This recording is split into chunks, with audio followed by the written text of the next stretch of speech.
Hello and welcome everybody. What I'd like to do for you today is to give you a real brief overview of the new look and feel of Photoshop Elements 11 that was just announced by Adobe. Ever since Photoshop Elements has been in existence, its user look, how it looks to us and how it works, has pretty much been the same from version to version. All that changes with version 11. There's an entirely new look and feel in both the organizer and the editor. In this video, I'm going to point out some of the differences which are major in Photoshop Elements, the organizer mode. Okay, we're going to start Photoshop Elements 11 now, and I have an icon on the desktop, and I will double click on it. As you can see, the welcome screen is a little different. You can enter into the organizer or the photo editor. We're going to click on the organizer. And I have a very large catalog here, but even at that, it opens quite quickly. They have made a lot of improvements in the performance of the organizer in version 11. This particular catalog down here, as you can see down here, has over 34,000 pictures in it. Now, right away, you can look at it and you can see there's a difference between the shade of gray. It is now a much lighter gray than version 10. They've gone back to a light gray, and by the way, there is no way to adjust the lighting or the contrast in version 11. They've had it fixed now so that you cannot change it. Okay, well, let's start. Pretty much the area here where all the photographs are is pretty much the same. The menu bar at the very top, other than the color scheme, looks pretty much the same. Our search box that we had over in the upper left hand side is now at the very top in the right hand side of the screen. This line right here where my mouse is moving around now, that's where the big changes are. Involve those areas. What's highlighted, and the areas I'm referring to here are media, people, places, and events. Now these are called rooms. The media room, people room, places room, events room. We'll come back to that in a little while because that's where the big change is, and the workflows that go along with these new rooms.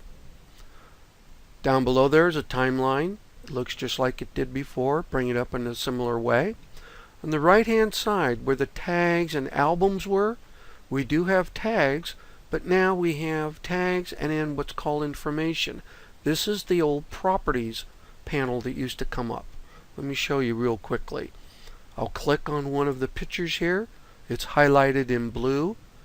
Right now the tag pane is being shown, but if I click on information, now this panel right here is the information for that picture that I clicked on. Where this is, what it looks like is entirely new. The data it shows is pretty much the same.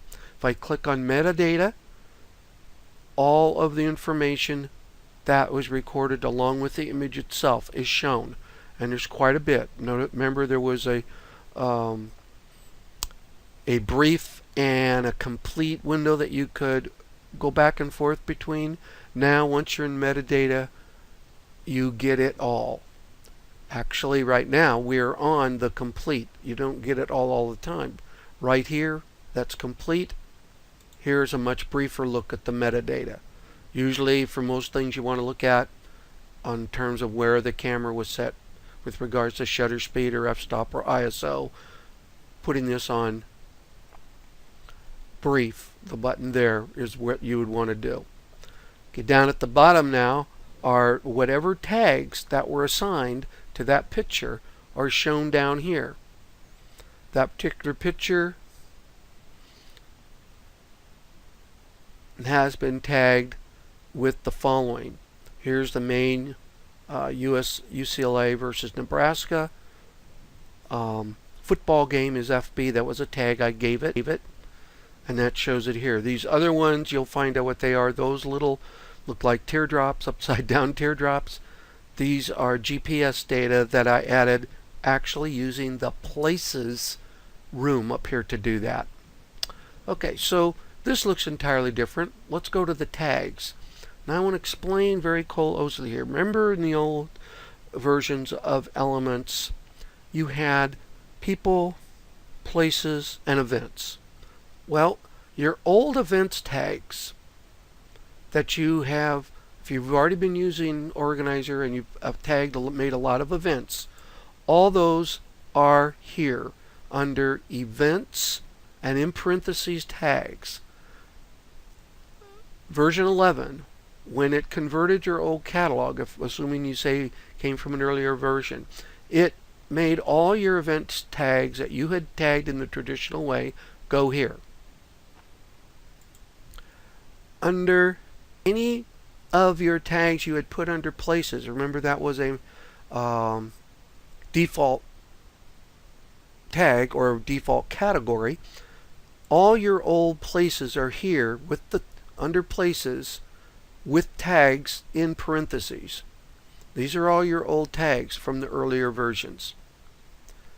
Now, where are your people tags? Well, they're way down at the bottom. Right here, people tags. And if you click on the downward arrow that's pointing to the side to people, here your category, or here your subcategories under people, which family was one, friends were one, and relatives was another one. You may have added a lot more, but all your subcategories under people and your tags right here where I'm kind of moving the mouse around now, they're all there. One thing you'll have to get used to, okay, I have a tag here called Margie E. If I click on here, nothing happens. Notice, nothing changed on my screen. What I have to do now is not only click on the word, I don't click on it, I actually click on that arrow pointing to the right. Put your mouse right over it. Click on it, and now every picture that I tagged with Margie E is shown in this lower part of the main window. And up at the top is Margie E with a little check mark by her name.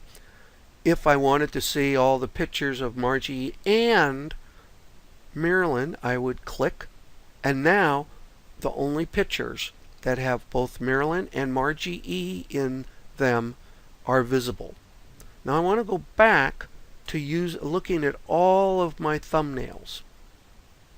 Well, notice there's no show all button. Those of you who used Elements in the past, there was a show all button back here. Here, to get back to looking at all of your images in Elements Organizer, you click on Media, and then if you see a back button here, you also click there. This time I didn't have to.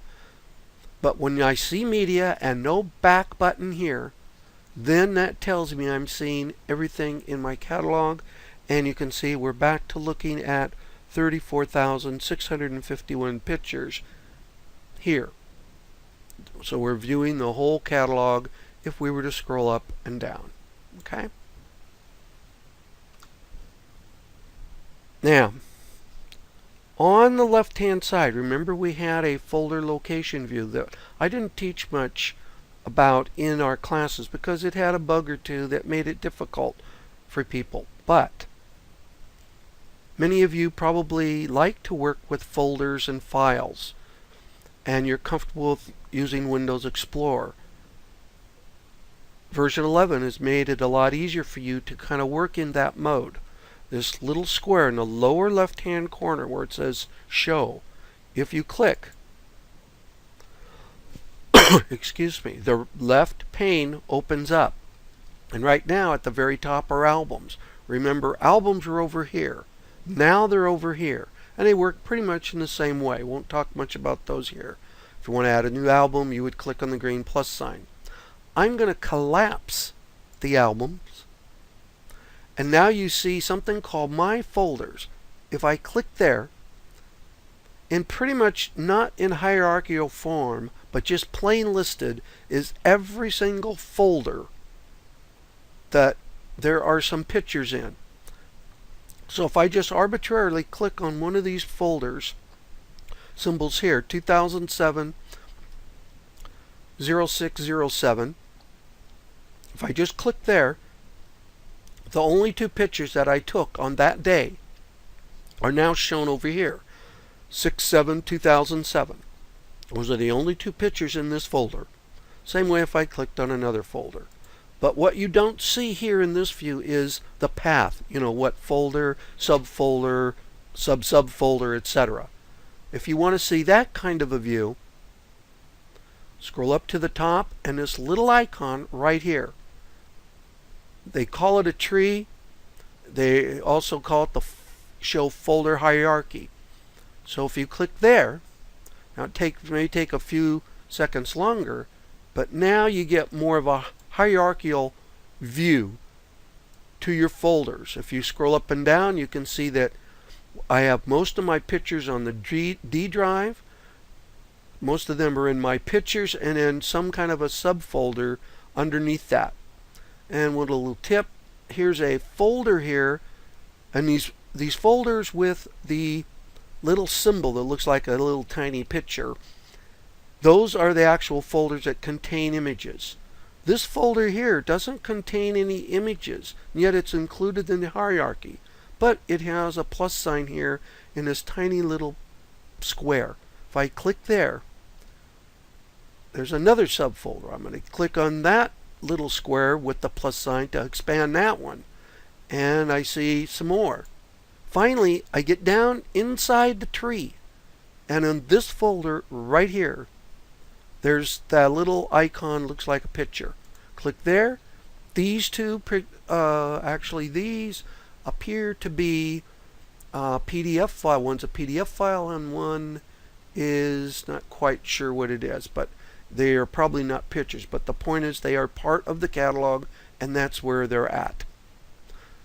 To make this go away, I just go back down and click where it says hide. Now if I want to get back to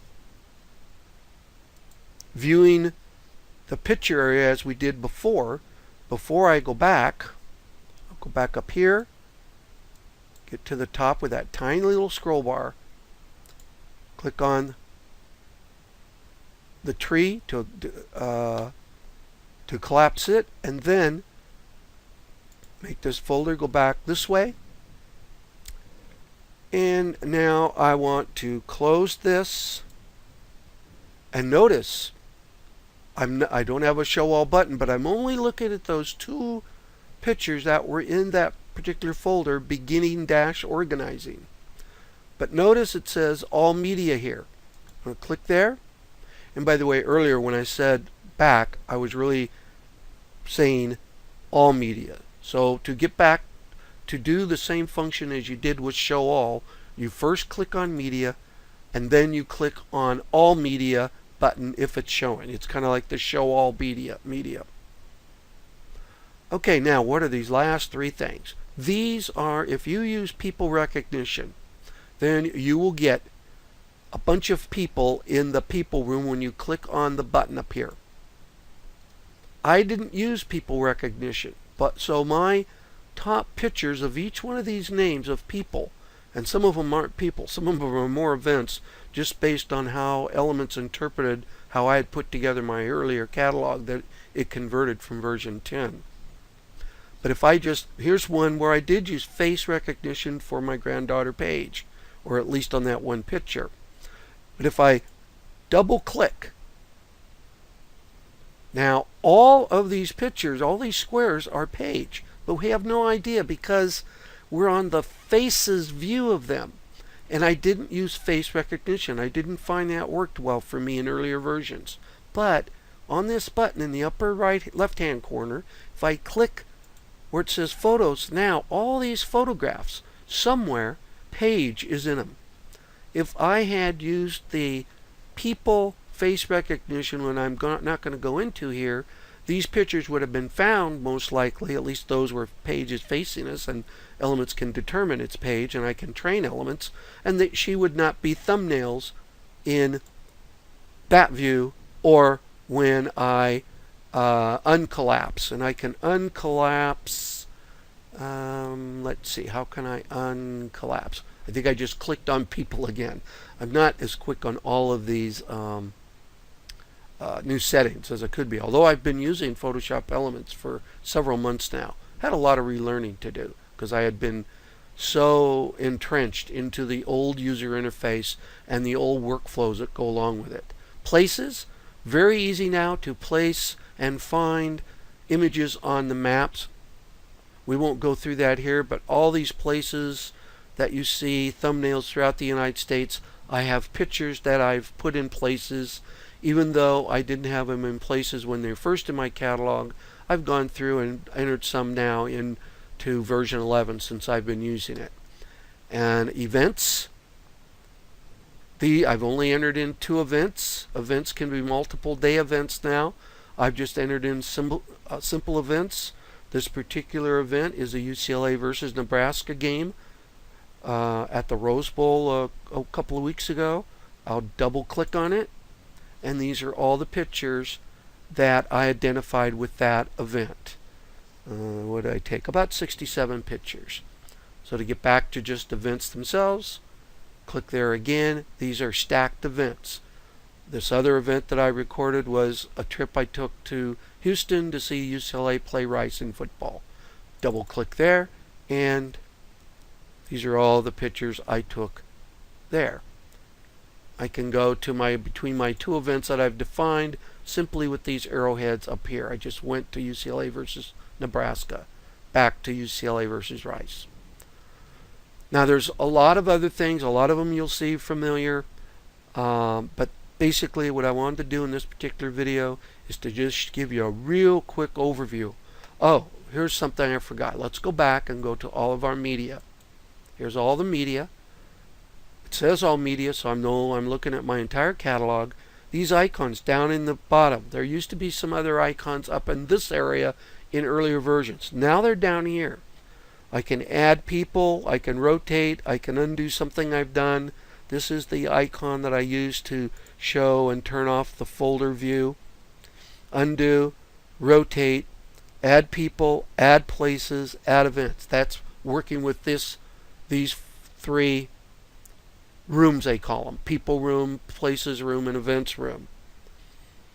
Go to the slideshow, full screen, and here's if I want to go to the editor to edit one of these pictures, I would click there. If you have Premiere also loaded, that Premiere elements, you also can edit your images as well as your video clips in Premiere Elements. And then I also have the professional version of Photoshop, and I can edit a picture on Photoshop. Okay, that pretty well wraps it up for the organizer in this very brief and very brief overview of the organizer. My comment or my feeling is that if you have been using Photoshop Elements for some time and you have, say, version 9 or 10, you may want to look and see a lot more about Photoshop Elements version 11 before you just simply upgrade your version 10 to it. You can upgrade and keep version 10 on your computer, but you expect when you get to version 11 that you're going to have a little bit of a learning curve again. It's going to take you some time depending upon how comfortable you were with the earlier versions. Me, I've been using Elements the Organizer for over 10 years, and I'm just now getting used to it. There's a lot of new features. Some of them I don't think it's as easy as to do things in the new version as it was in earlier versions, but remember, I'm an old dog and I'm trying to learn new tricks. On the other hand, if you're new to Elements or you have an earlier version but you never really started using it, version 11 would be a good update for you. So that's about it. In another video we'll talk about the editor. It has also substantially changed in terms of its look and feel. And so thank you for watching, and I hope you stay tuned, if you will, for another video on the new version 11. I'll be making more visible videos as we move along. So until next time,